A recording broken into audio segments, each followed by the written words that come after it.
सुनसान था, इसलिए दोनों की आवाजें किसी को भी सुनाई नहीं दे रही थी।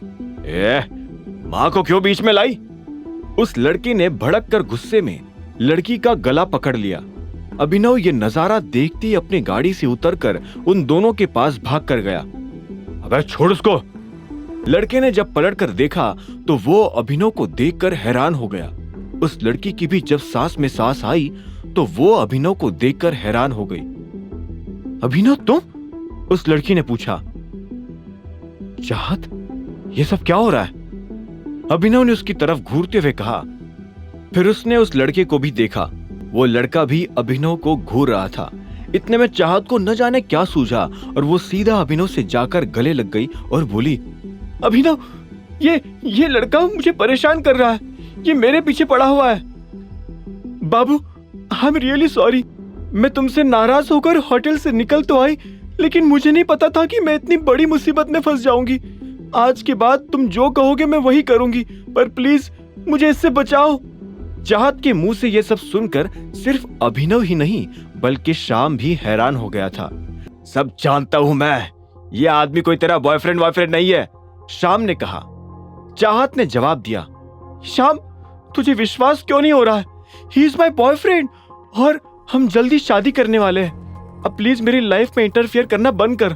माना कि वी वर टुगेदर, लेकिन अब हमारे रास्ते अलग हो चुके हैं और मैं अभिनव के साथ बहुत आगे निकल आई हूँ। चाहत का जवाब सुनकर अभिनव हैरान हो गया। इतने में चाहत ने अभिनव को देखकर आंख मारी तो वो सारा माजरा समझ गया। चाहत नाटक कर रही थी।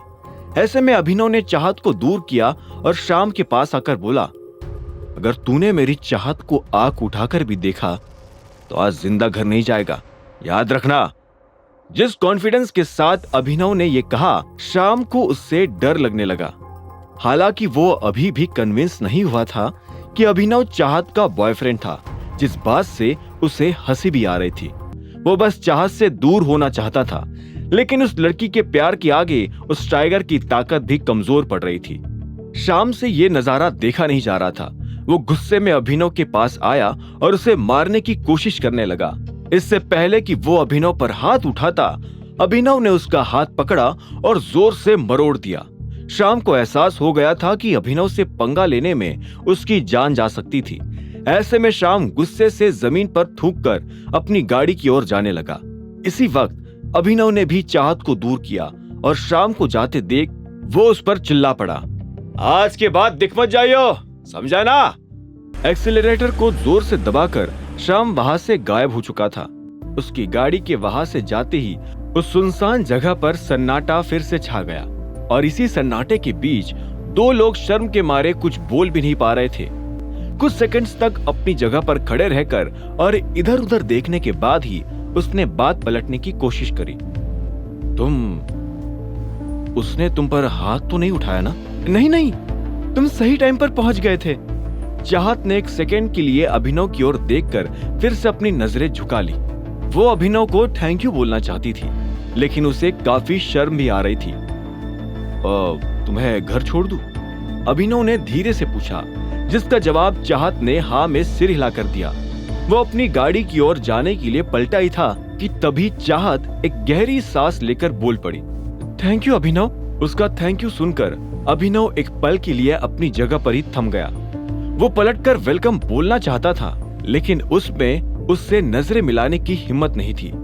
फिर गाड़ी की ओर वापस बढ़ते हुए ही वो धीरे से कहने लगा, तुमने ये जो भी किया नहीं करना चाहिए था। अभिनव की बात सुनते ही उसके पीछे पीछे आ रही चाहत हिचकिचाते हुए सफाई देने लगी।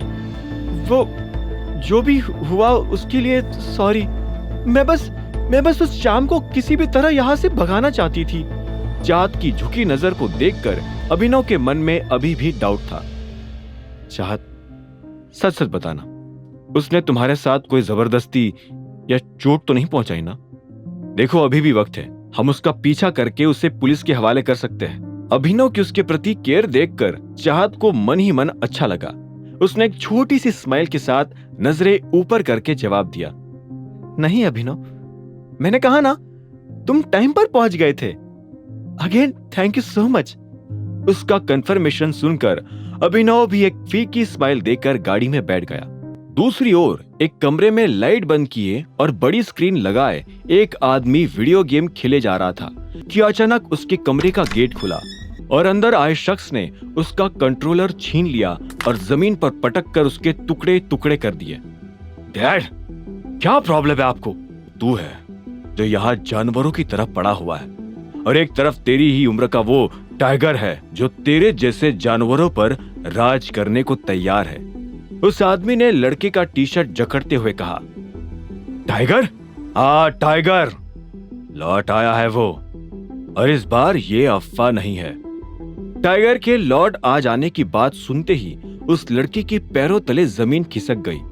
वही उसके पिता दिग्पाल छिंगावत अपने बेटे की ओर देखकर उससे सारी उम्मीदें छोड़ते जा रहे थे। आगे की कहानी जानने के लिए देखें अगला एपिसोड सिर्फ पॉकेट एफएम के यूट्यूब चैनल पर, और द रिटर्न ऑफ टाइगर के सारे एपिसोड्स को सुनने के लिए डिस्क्रिप्शन में दी लिंक से डाउनलोड करें पॉकेट एफएम ऐप।